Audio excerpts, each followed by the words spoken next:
환혼 13화 재밌드라입니다. 13화가 시작되면서 장면은 세주번의 허영 선생을 보여주고 있습니다. 허영 선생은 폭주하여 죽은 환혼인을 살려 증언을 들으려고 노력 중이었습니다. 이때 서율이 박진에게 묻습니다.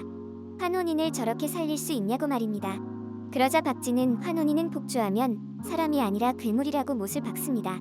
서율은 무더기를 어떻게 해서든 살려보고 싶은 마음이 컸던 것입니다.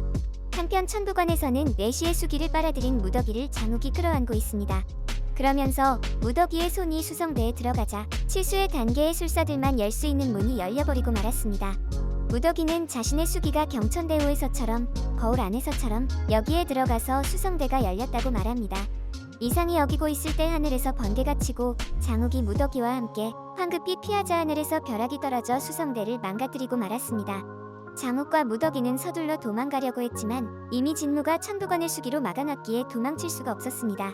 빠져나갈 궁리를 하던 장욱은 자신의 음양옥을 가진 세자를 생각해내고 음양옥에 수기를 불어넣어 세자가 찾아오게끔 했습니다. 결국 세자가 찾아오자 장욱은 세자에게 자초지종을 설명했고 손님의 총수 박진까지 찾아와서 환혼인 내시가 폭주하여 죽은 시신을 찾아낼 지경까지 이르는 것 같았습니다.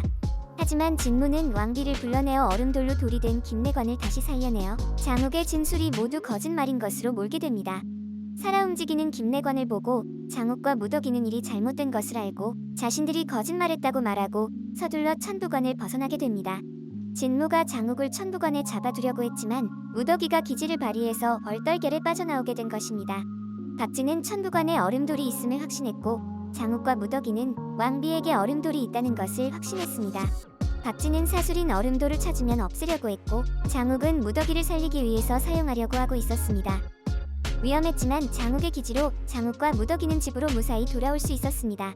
한편 집에서는 마의 이 선생이 김도주와 이야기를 나누면서 낙수인 무더기가 장강의 친구 조충의 딸 조영인 것을 알아냈고 김도주는 조충과 조영의 제사를 지내주기로 했습니다.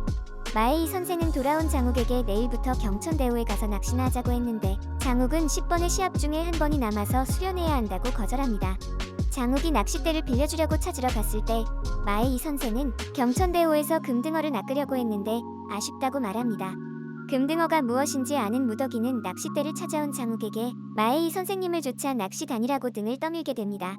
경천대오에 낚싯대를 들고 온 마의 이 선생은 단번에 금등어를 낚고 그 모습을 본 장욱은 낚시가 아니라 치수의 경지에 이르는 수련법임을 깨닫고 열심히 하게 됩니다. 박진은 천부관의 진무에게 얼음돌이 있을 것을 확신하고 천부관의 수성대를 수리하러 박당구와 서유를 보내어 진무를 감시하게 합니다. 그러면서 진호경에게 찾아가서 낙수에 살인이 있었던 술사들의 집안에 환혼인이 있을 것 같은데 협조를 요청했지만 진호경은 박진의 요구를 거절하고 더 이상 송림의 요구를 들어주지 않겠다고 하며 다투게 됩니다. 진호경은 천부관에서 보내오는 맹인인 처자들을 살피면서 잃어버린 진부연을 찾는데 혈안이 되어 있었던 것입니다. 김도주는 마의 이 선생과의 대화에서 조충과 조영의 제사를 생각하고 무더기와 함께 제사를 준비합니다. 그리고 향을 피워놓고 자리를 비우는데 제사를 지키던 무더기는 그 제사에 고마워하며 눈물을 흘립니다. 무더기를 찾아온 서율은 제사상 앞에서 눈물을 흘리던 무더기를 애잔하게 쳐다보고 그 모습을 낚시를 마치고 돌아오던 장욱이 보게 됩니다. 드디어 송림에서 장욱의 10번째 대결이 시작되려고 합니다. 장욱은 10번째 대결은 허세 가득한 술사가 나올 줄 알았는데 서율이 상대로 나오게 되면서 13화를 마칩니다. 천부관에서 진무는 사기꾼 소희를 데려다가 진호경 남편의 입회하에 진부연의 흔적을 몸에 새기고 있었습니다. 귀 뒤에 빨간 점과 오른 팔뚝에 있는 흉터를 일부러 만들었습니다. 이때 무더기가 청소하는 모습이 보이면서 무더기 귀 뒤에 빨간 점과 오른 팔뚝의 흉터를 보여주면서 무더기가 바로 진부연임을 알려줍니다. 마의 이 선생이 장욱을 도와주는 이유는 200년 전의 서경 선생처럼 제왕성의 기운을 타고 태어난 장욱이 얼음돌로 인한 혼란을 막아줄 인물로 생각했기 때문인 것 같습니다. 얼음돌의 능력으로 태어난 진부연의 몸을 가진 조영, 낙수는 하늘의 수기를 마음대로 다루는 능력을 갖춘 진부연의 몸을 가지고 거의 환수의 경지에까지 이른 낙수의 혼이 들어가 있는 힘을 숨긴 고수였던 것입니다. 따라서 마의 이 선생은 환혼인인 것을 알면서도 무더기를 지켜보는 이유는 200년 전의 진설란의 역할을 무더기가 해줄 것을 기대하는 것 같습니다.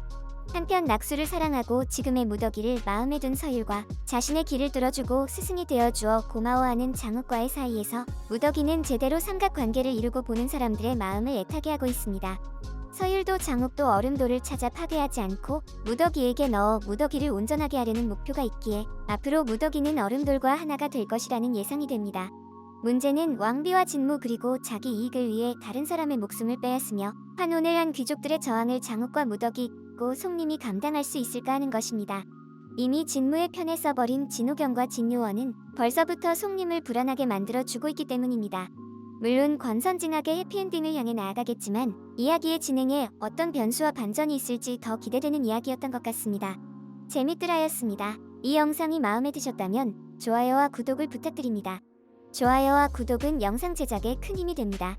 감사합니다.